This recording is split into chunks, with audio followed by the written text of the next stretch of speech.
go ahead and call to order this meeting of the Development Committee. Let's stand for the pledge, please.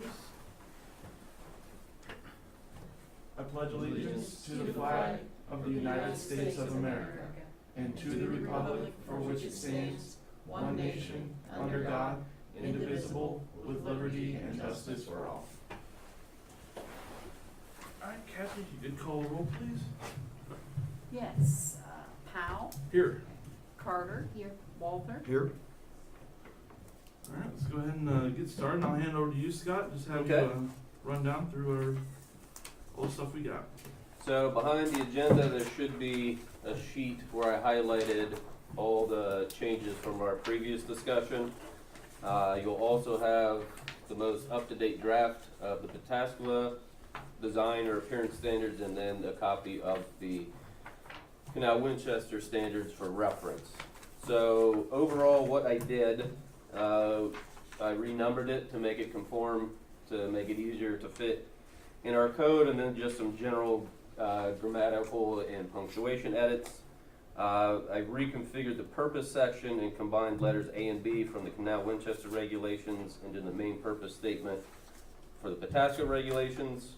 All the letters below all remain the same. Applicability. So this is the construction of 1, 2, and 3 family dwellings located in a major subdivision. So major subdivisions is if you're creating more than 6 lots or 6 or more lots, opening or widening an access point. So essentially like it's platted. But to make it reflective of our code, I use the term major subdivision because a minor subdivision is a lot split. So it applies to 1, 2, and 3 family dwellings within a major subdivision following the effective date of these regulations. So if they were passed today, any new subdivision coming in would have to comply. Any subdivision that was platted prior to these is not applicable. Also, Canal Winchester had, if you're altering or expanding more than 50% of the structure, then you must comply with these regulations. After looking through it, if someone's deciding that they're going to put on a sun porch on the back, it still seems reasonable that they should comply with the regulations on that. And this would only apply to homes that were constructed under these standards. So if someone who lives in the settlement is going to put a sun porch on, for example, it does not apply to them. So it's only homes that were constructed under these standards. Also, if someone's like re-siding the house, this way you can't go backwards and say, oh, you had hardy plank, I don't want that anymore, and then they'll go with a cheaper vinyl siding. That everything needs to meet these. So you can't go backwards, you can only go the same or better. These will be the minimum standards unless approved by a Plan Development District ordinance. So that's when someone comes in and is doing a subdivision, they're going to rezone it to a Plan Development District, and that is approved by council. So if someone wants to come in and say, I don't want to do these standards, I want to do something else, it's the responsibility of the developer to state how they meet the purpose statement in 1296-01. Here's the purpose of doing this. If you can say, here's how you align with the purpose, then that's something to be considered. If they say, I just don't want to do it, that's not really a reason to not comply with the standards. So these are the minimum standards unless it's approved as part of Plan Development District ordinance. I also mentioned something that if the ordinance is silent on some aspect of these regulations for the Plan Development District, then the more restrictive shall apply. So if they don't make any mention of vinyl siding, then they'll still be applicable to these regulations. And then also added that these standards are in addition to all applicable zoning and development standards of the regular code. So this will work in tandem. Definitions, added a definition of major subdivision, also house. Throughout the regulations it references house. So that would be the 1, 2, and 3 family dwelling for the purposes of these regulations.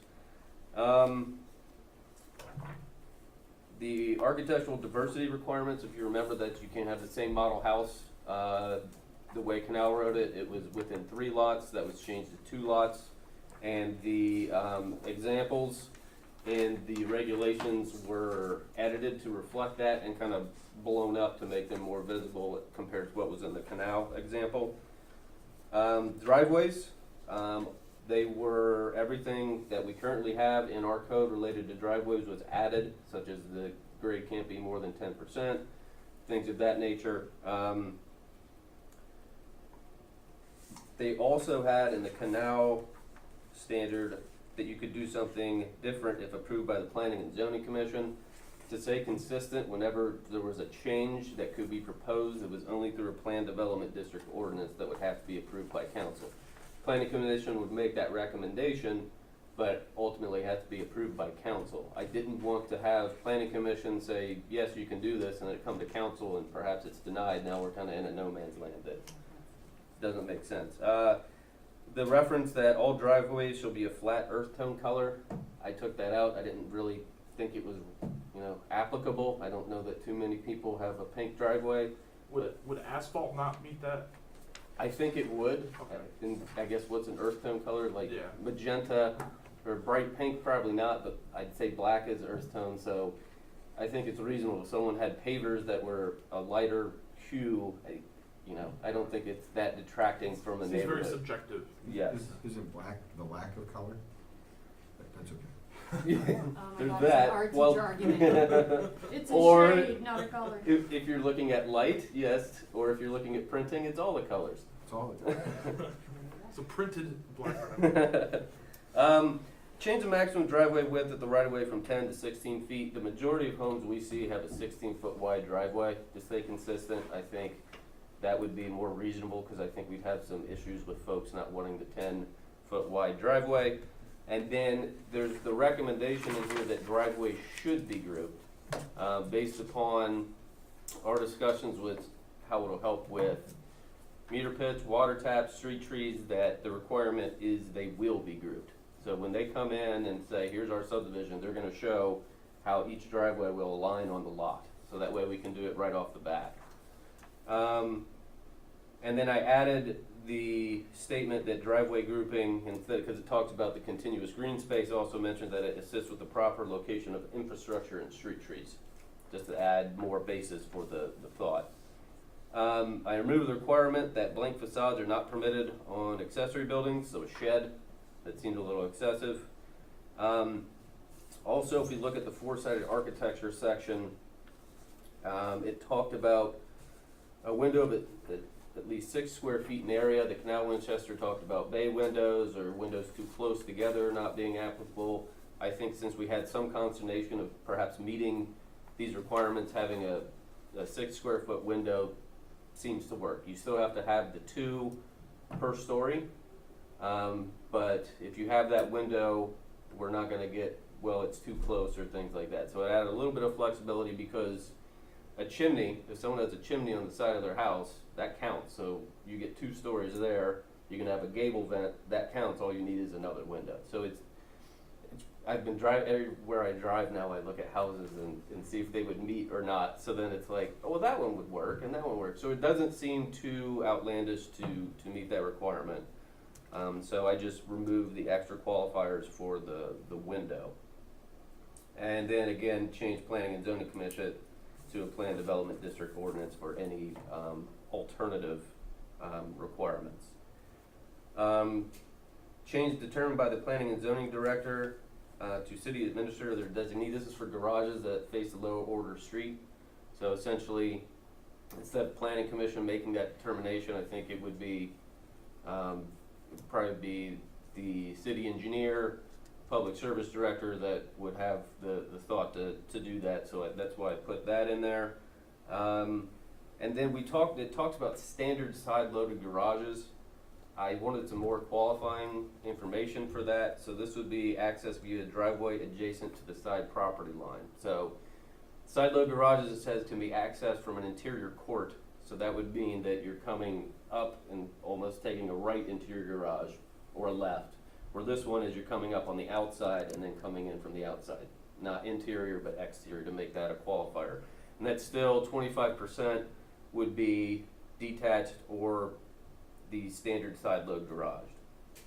I moved window trim and shutters ahead of vinyl houses, and I removed the requirements for hinges and S-clips.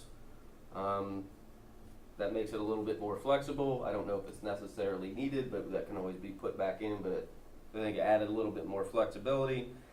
In vinyl homes, I removed the shutter requirement because it's already covered in window trim and shutter, so it seemed redundant, and just kind of reorganized this section to read a little better. So those are just kind of the standards based upon our last discussion and the updates we have. I know there was discussion of limiting expansions such as like a patio or a deck to no more than 50%. The issue that I saw with that, from my perspective, was now we're gonna have different standards for patios. So if if a house was built before this, they go under the normal code. If the house was built after this, then we have a separate code for them to follow. That it seems like we have patio regulations, for example, in 2 different places. Also, the way this is written, that any change from these requirements has to be done with a planned development district ordinance. So if this was done R10 and there was no ordinance, there's no way for them to get a variance. So if they wanted to have a larger patio than something that would be written in these, there would be no way to get a variance. So I think it adds a level that becomes confusing. So we can always add that if interested, but I kind of, when I was going through this, saw some concerns with how to administer that section if we were to add it. I think that's about it, so I'd be happy to answer any questions. Okay, good. Andy, you got anything?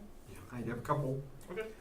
Just, so we have a subdivision that is looking at coming into Pataskla. It has anywhere from 2.5 acre lots to 5.5 acre lots. I've seen a few. Mm-hmm. In your mind, would this apply to them? The reason why I'm asking is some of the stuff, such as grouping driveways Mm-hmm. and very large lot subdivisions, doesn't make as much sense. Mm-hmm. Is there anything where we need to make those, is in your mind, would there be a minimum, or I guess a minimum, depending on when you look at it, minimum lot size that this would have to be to apply to it, or maximum where it wouldn't apply to it, I guess? We could do that, although this would be the example, and this is an incredibly, as you're aware, unique subdivision that they're doing the planned development district.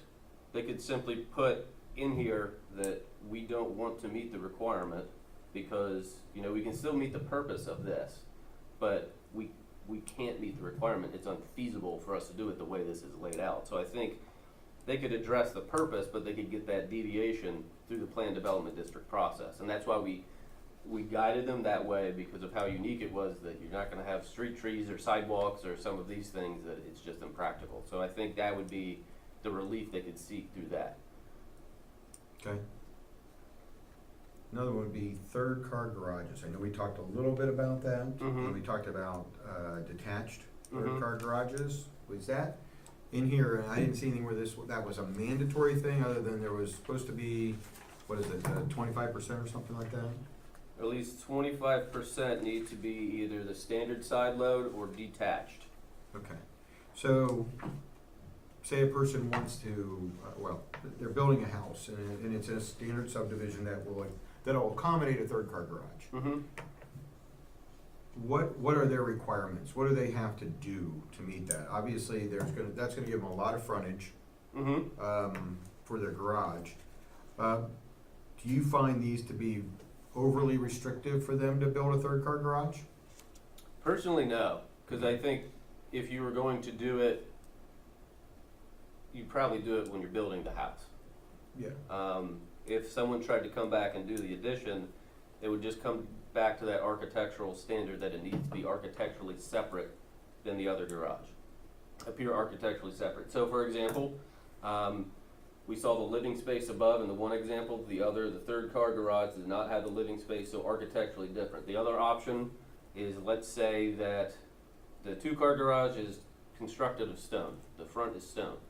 You could make it brick, you could make it hardy plank, you could do other things to make it architecturally distinct. So I think if it just comes down to the appearance of it with the materials they use, I think that's a simple fix if someone were trying to retrofit or do an addition to meet these requirements.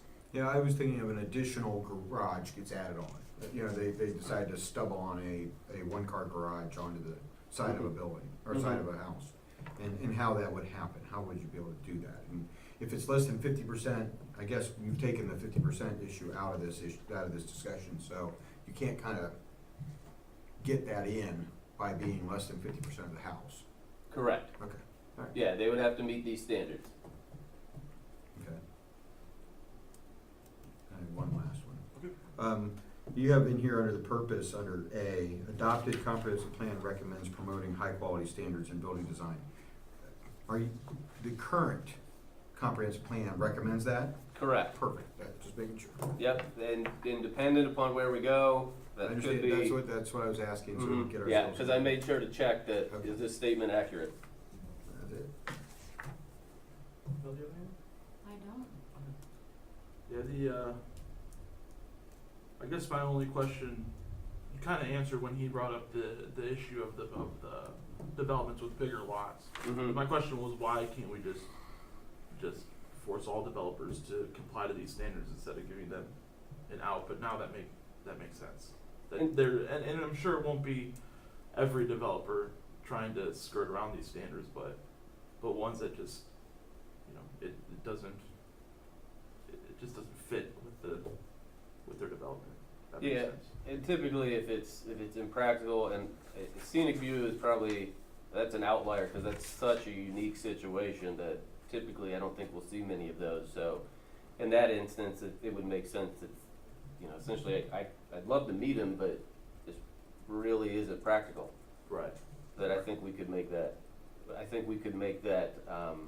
divergence or allow them relief on that requirement, because it's just not practical. Right.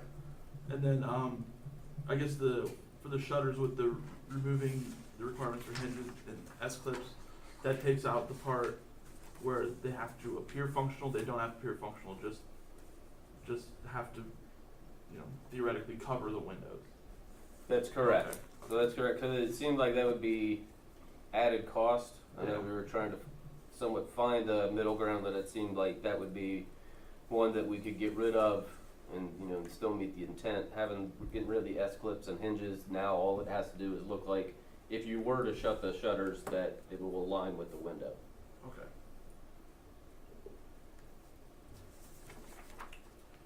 I think that was all that I had. Okay, so I guess where do we go from here? What do we need to do? Typically, what we've done in the past, if there's any changes or anything, we kind of have two options. I can go make those changes, we can have another development committee meeting, go over it.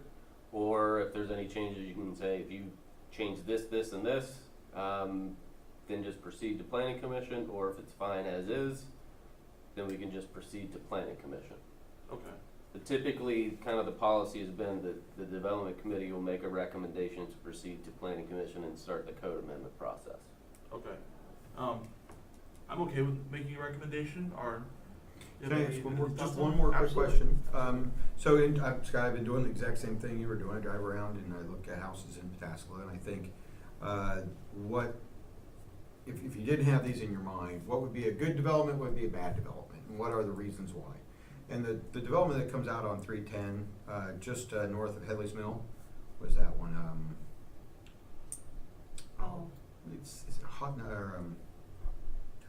Is it yeah, just you come down. Is it Hazelwood where you come down the hill and it's the gate Yeah. has the wrought iron gates on the Yes. the Yeah, Hazelwood, That's the ravines of ravines. Hazelwood into Hazelwood. ravines Yeah. of Hazelwood. That's exactly right. Mhm. So I drove in there and I looked around and I thought, a good portion of those houses would not meet these specifications. Mhm.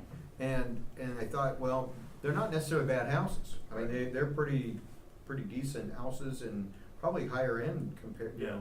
for Pataskala's housing stock. Mhm. And so I want to just bring that up as, when looking at this, are we comfortable with it requiring that even the minimum houses be better than that subdivision?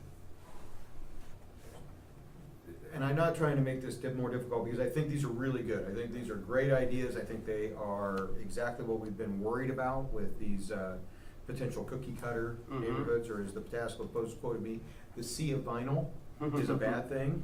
And we've had plenty of those subdivisions. I mean, you can drive around several of our subdivisions. And the settlement's one of them. I mean, you can drive around there and just go, wow, wish that could be better. Right. Mhm. I'm just trying to figure out if, you know, where that level is, what is our minimum standard? That's a good question. Cause I'm thinking in some of those, and they call it like the Hollywood front, where you look at the front of the house and maybe brick, then you go around to the side and then it changes. So, Okay. That's a good way of putting it. yeah, well, that's what I learned, that's how I learned snout houses, all sorts of stuff. Yeah. So, I had not heard Hollywood House, that's good. yeah, the Hollywood front, cause it's like, oh, look at that, and you go around, oh, it changes. So, in that situation, you just need to wrap it, I think it's 2 more feet on the side, then you can change materials. So I don't think, for those, I think some minor tweaks here or there, I don't think it's outlandish. You could be adding a window, some of those things. So I don't think, based upon those homes, to meet these standards, it would be that much more cost to the The homeowner. one that got me, that I really saw quite a few models up there being built, are the ones with the 3-car garage right across the front. Mm-hmm, And I don't love those houses, I mean, they're not great, but they used a lot of really nice, architectural features besides that, even though that might not be everybody's favorite.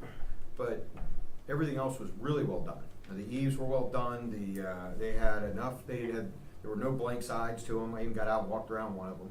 mm-hmm. There were no blank sides on them. They were very nice. I'm just throwing it out there to the committee in Right. general, so that we know, yeah, we want them to be, we want to take these standards, and if we were to apply it to that subdivision, there probably would be, 20% that wouldn't meet it, maybe Mhm. more. Make sure everybody's okay with that. Yeah, I mean, even without these regulations, there's a way to build houses, even, even cheaply, that if they do it well, it looks nice, and it doesn't look like the cookie cutter, like thrown up overnight version. But I like the fact that we would be codifying it. Mm-hmm. And, I don't know, like with 3-car garages, I just don't see a lot of houses building 3-car garages. Like I mean, of all the developments we've seen, I've not seen that be the case in a lot of And situations. I know, like in Broadmoor Commons, looking at some plans, they do have 3-car garages, but I think with some of these, it's minor adjustments to the plans Right. that you could meet it. Right. And like I was saying, even if it's just building material, it's stone, switches the hardy plank, you're good. Right. It's just the materials, and in that situation, so I don't think it's too, in my opinion, I don't think it's too drastic to do this. And we took out some of the qualifiers for windows, so, you have your chimney, there's a gable vent, you put a window in, you're good. I mean, theoretically, or you could have your garage and have a man door on the side that you've now met the chimney, man door, window. You're good. I like that. I like that we did that. I felt that I don't know, like the windows are nice, but it kind of feels like it would be a lot on the side of the house. So Right, and it may not work in some instances, so Right. it does give options, but, we could always lessen it or do it where, but when I was looking at it, that if we said 1 architectural feature per story on the side, you do a chimney, and now we're back to a gigantic blank wall. And it seems like it would be counterproductive to what we're trying to do. right. So it does leave options. We reduced the windows to say, as long as you got a 6 square foot window, which really, 2 by 3, so it's not a gigantic window, that it's possible to do. Right. And I think it's also important to keep in mind that if we go ahead and proceed with these, and they make it through the course of ultimately being passed by council, that we can always, if we move on and in 3 years we're seeing something, okay, this isn't working, this isn't whatever, we can go back and possibly make that change. So I think that's important to keep in mind too. Yeah, these aren't in stone, and Right. we've adjusted the accessory building regulations for sheds a couple times because we were getting a lot of variances. We adjusted it, but then so that variance problem went away, but we still saw another one, so then we've adjusted that because if everybody has to get a variance from the regulations, and it's not really functioning as intended, so yeah, we can always change them. Well, and I think some of that makes me a little more comfortable knowing that we can go in maybe whether we wanna step it up or pull it back from what we've done, because I've done a lot of exactly what you're talking about, Andy, is I've looked at houses where I'm like, well, that wouldn't have met the qualifications, and that's a nice house. Mhm. You know what I mean? Just like, you know, the garage setting a little further in front of, you know, it has to be inset and stuff like that. There's a lot of houses that, so, I don't think that that model, while it's good, is perfect for us, Mhm. but not saying that we can't adjust one way or the other as we move along. with Mhm. it. I don't wanna start off too strict and get too crazy, but I think we're off to a good start. Yeah, absolutely.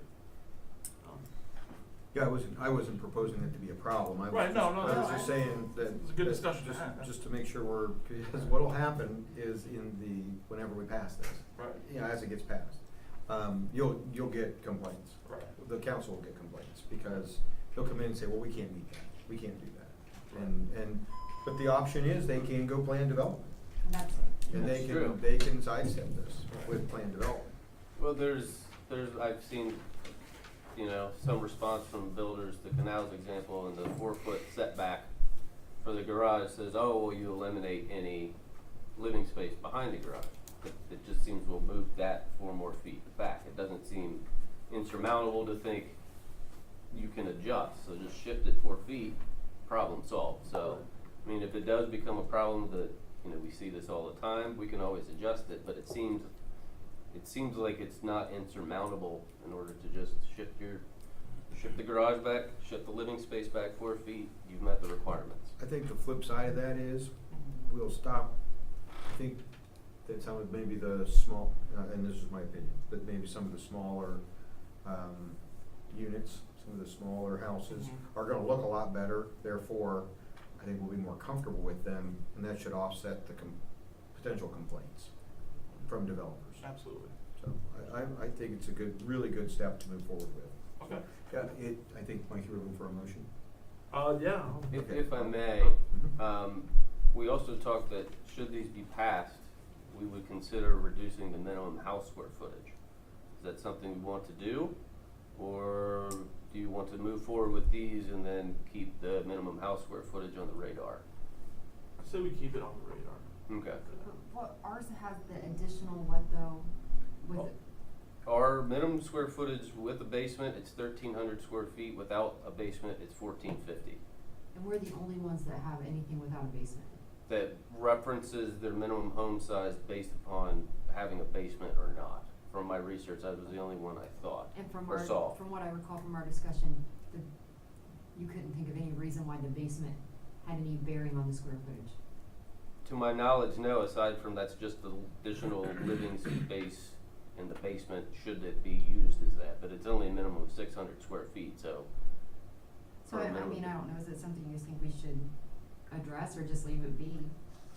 From what I recall from your research, Scott, which I don't have with me, was most of the minimum square footages were lower than ours, but they didn't reference a basement. When it like 1260 or something was, A lot of folks had it based upon the zoning district, so if you had a large estate lot, the house had to be larger. If you went into an old village type setting, it could be lower. So a lot of them were based, we had some that were, the minimum is just this. We've had some that were based upon zoning classification. Some were based upon zoning classification and the number of stories. So there was a lot of variation. I know in my discussions with Canal Winchester, it was mentioned that now that we have these, I don't know that we need to consider minimum house square footages anymore. maybe these two keep you, yeah, that's true.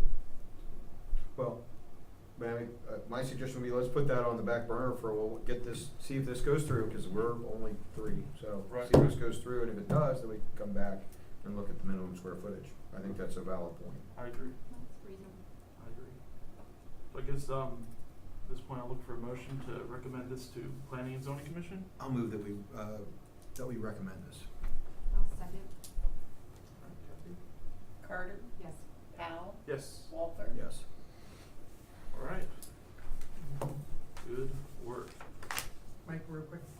Yes, we do. Scott, can you just give us an update when this will be presented to Planning and Zoning Commission so we're aware of the schedule? That's exactly what I was gonna do. All right, thank you. So the deadline for Planning and Zoning Commission is this Friday. So it will be on the November agenda. Once we receive a recommendation from Planning and Zoning Commission, it has to sit in Kathy's office for 30 days.